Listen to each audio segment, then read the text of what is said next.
Happy Wednesday, everyone. Thank you again for joining us for our Workshop Wednesday. My name is Tara Stevenson, and I serve as the Dean of Student Engagement and Career Development here at Flagler College. Thank you so much for tuning in to hear us talk about cover letters. I want to thank you all so much if you connected with us last week to learn about resumes with our special guest, Shaniqua from up in Georgia. You'll notice that it's just me talking about cover letters today because I unfortunately couldn't find somebody else who was just so excited to chat about cover letters as I am today.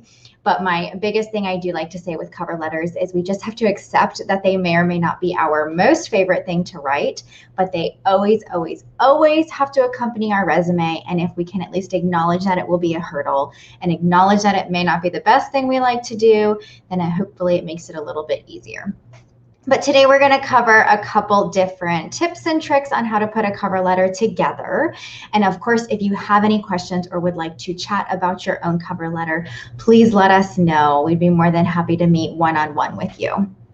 But as we discussed last week, we have we have resumes that are a review of our accomplishments. And those are our gateway to get us into an interview. We need to make sure that they stand out and that they set that foundation for who you are as a professional to then get us into the interview. However, as I mentioned, we want to make sure that a cover letter accompanies that resume 100% of the time. A resume, like we talked about last week, is short, sweet, and to the point. There's not full sentences. We're not using a lot of those filler words. And a cover letter is now your writing sample. So especially if an employer or a hiring manager or an internship site is looking at candidates that are wonderful on resume paper, and they both have the same types of experiences that would fit very well with the position, they would most likely go to your cover letter to help distinguish what your writing style would be. 9 out of 10 times when you're communicating on behalf of a company, you're doing it via email or any other sort of written communication. And since we aren't getting the sense of your writing through your resume, they're using that cover letter to see how you tell a story and how you communicate things, and also how you portray yourself without sounding egotistical sometimes, or without sounding like we're trying too hard or that we're only talking about ourselves. And so thinking about how a cover letter connects the dots for the reader by showing how your previous experiences align with the job. And again, that's how we were talking about with a resume. As we talked about with a resume, and we're going to keep saying, just as we talked about with the resume, this is going to be the same for the cover letter. Always be thinking about that. Your resume is that living organic document that we're molding to the position that you're using it for and that you're applying it to. Your cover letter should do the same. I think one of the biggest mistakes that we can see for those that are putting together cover letters is it's extremely generic, and we can see that there hasn't been any effort made on that cover letter to specify it for the position that you're applying for. We're using generic experiences, generic openings, we're using generic we're not even putting company names in there or people's names or things like that in there. And that is right off the bat telling a hiring manager that you didn't really put any effort into it and that you didn't make it specific to them. A lot of times when we're looking at cover letters, we have this tendency to write about how we need the internship. We need the job. Please know that this internship will help me in my required coursework for my major. This job is what I've been dreaming about. This job is the perfect fit for my skills. And you can see that that's a consistent thing that you're hearing is it's me, me, me. If we can change our viewpoints of cover letters to, instead of what I need, even though I'm writing it, I want you to mold that cover letter to what you will bring to that company and why that company will benefit and do better having you in that particular role versus some other candidate.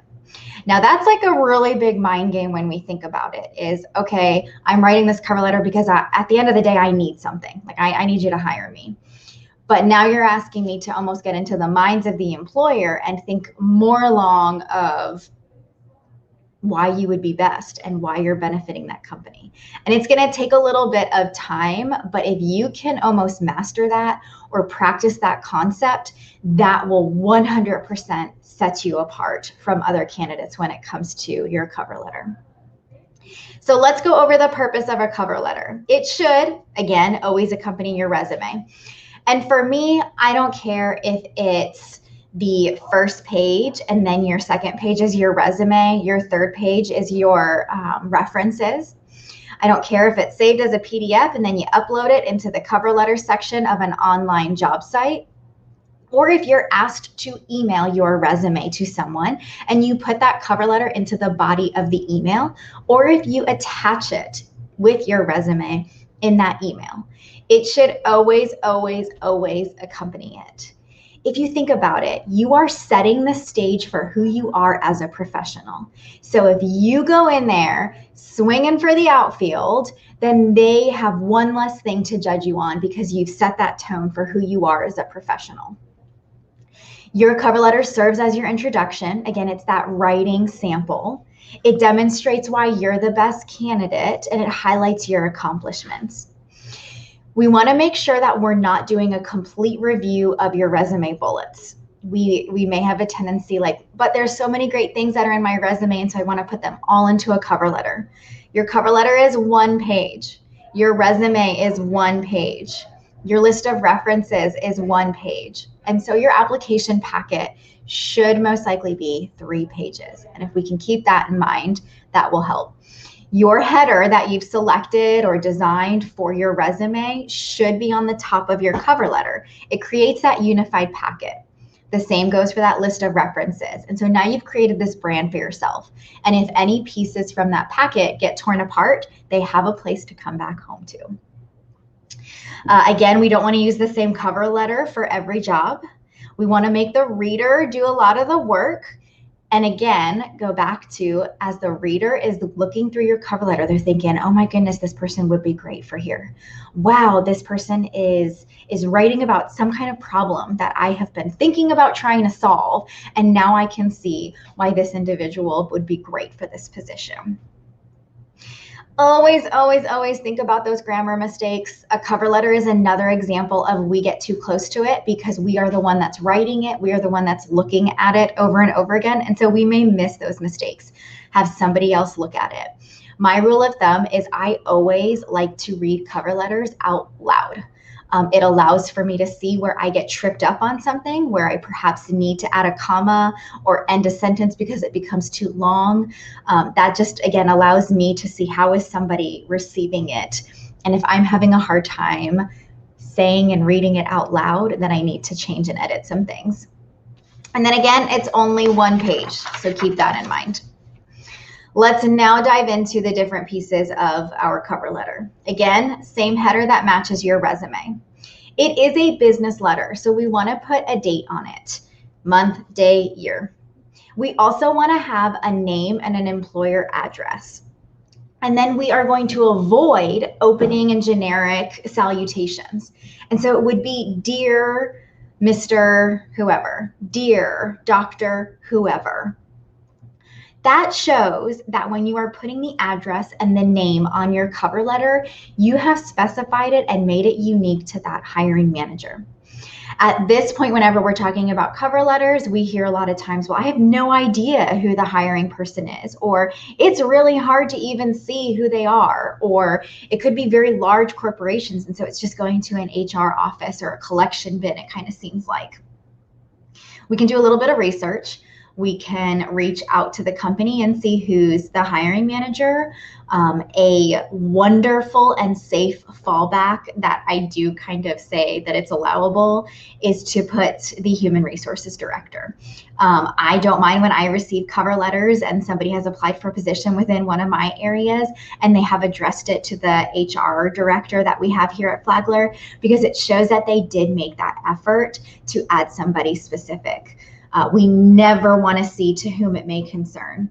I I'm actually even really okay, and I've been sharing this in a lot more workshops and classes, is if we have to, as a last resort, put dear hiring committee or dear search committee, because there may be groups of people that are reviewing things. And it's getting away from that very, very generic to whom it may concern, which we never want to see. The first paragraph serves as your introduction. Second paragraph is that body of the letter where we're highlighting your experiences. And then your third paragraph is your closing. This is a formal letter, and so we would put sincerely or thank you, anything in closing like that. And then you press enter 4 times and type your name out.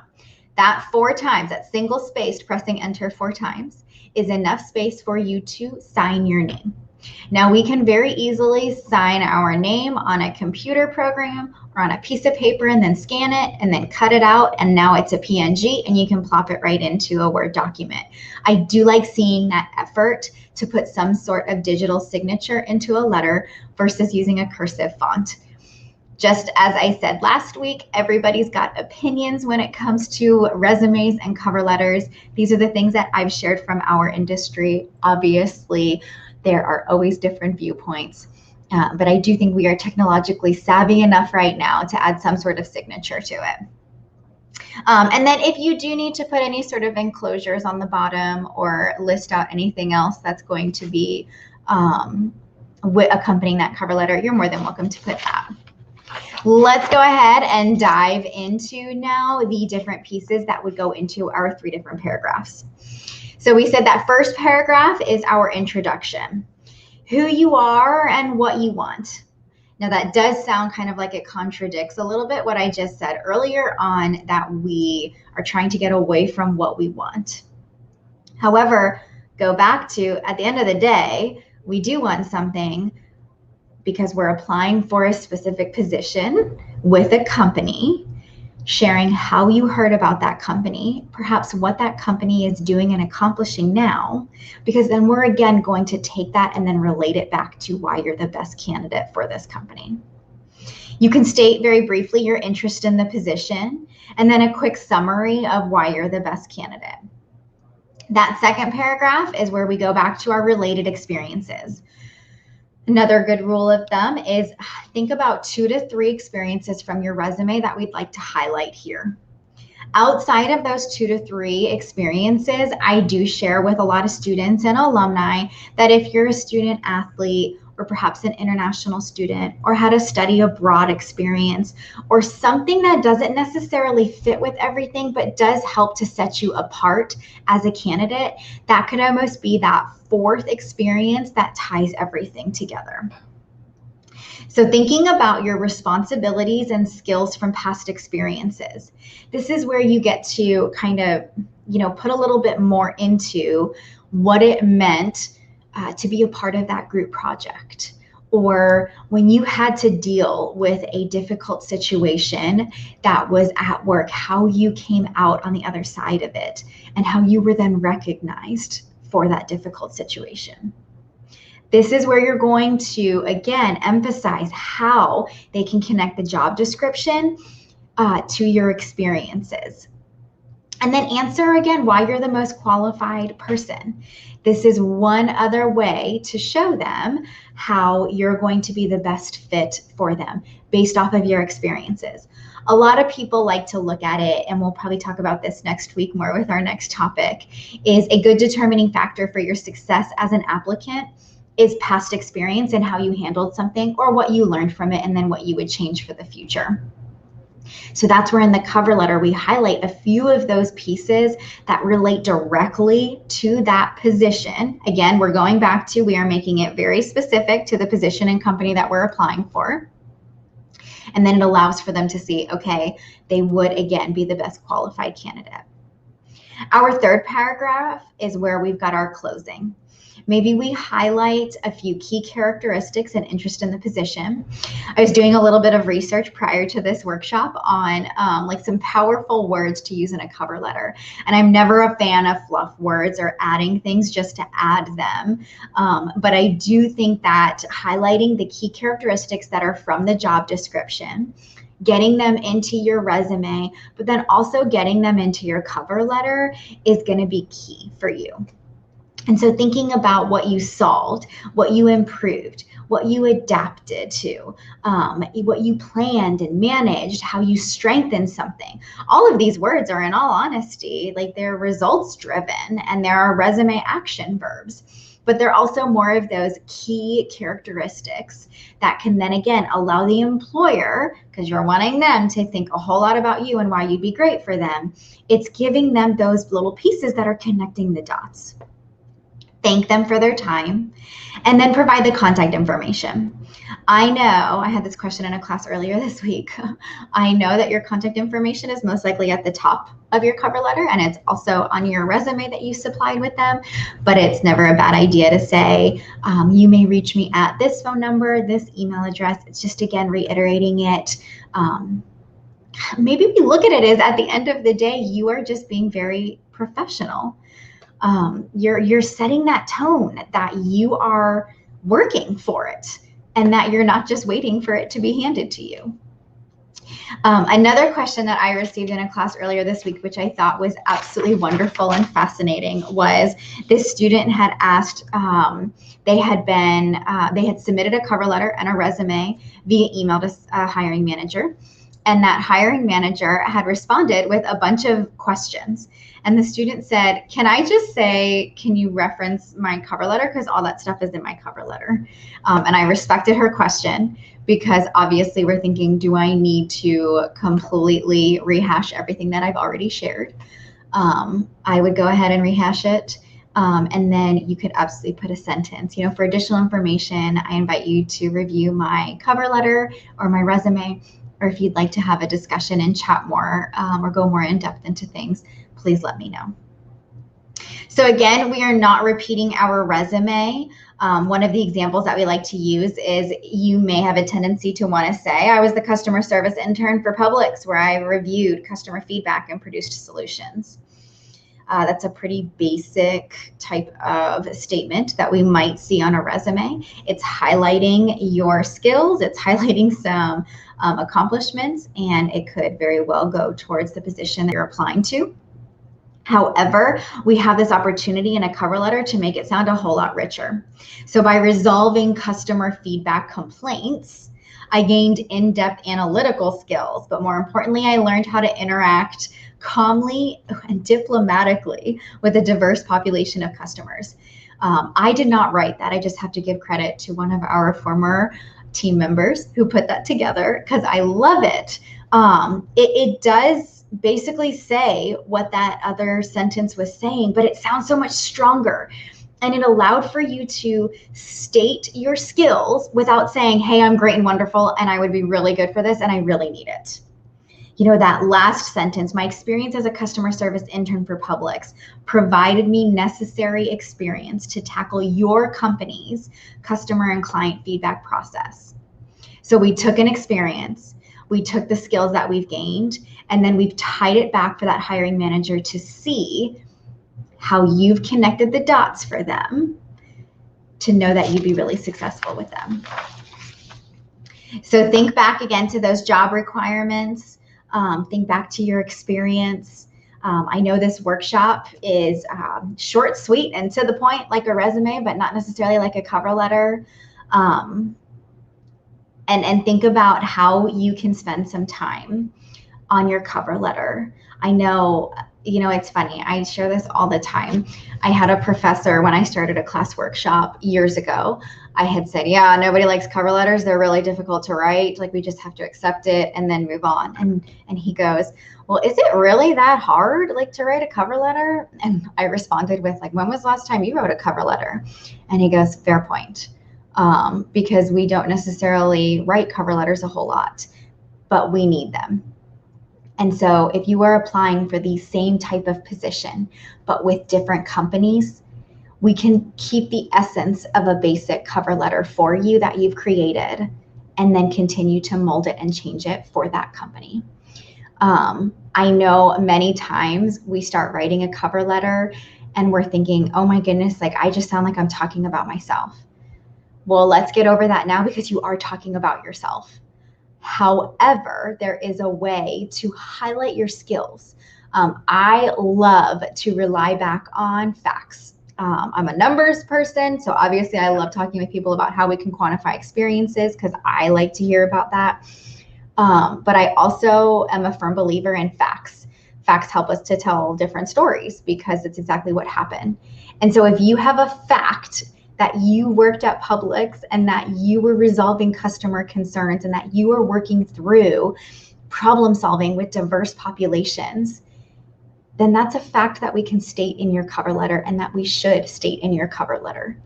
And that's a fact that that employer can then take from your cover letter, from your resume, and say, yeah, this person would absolutely be great here because I know that they've done that.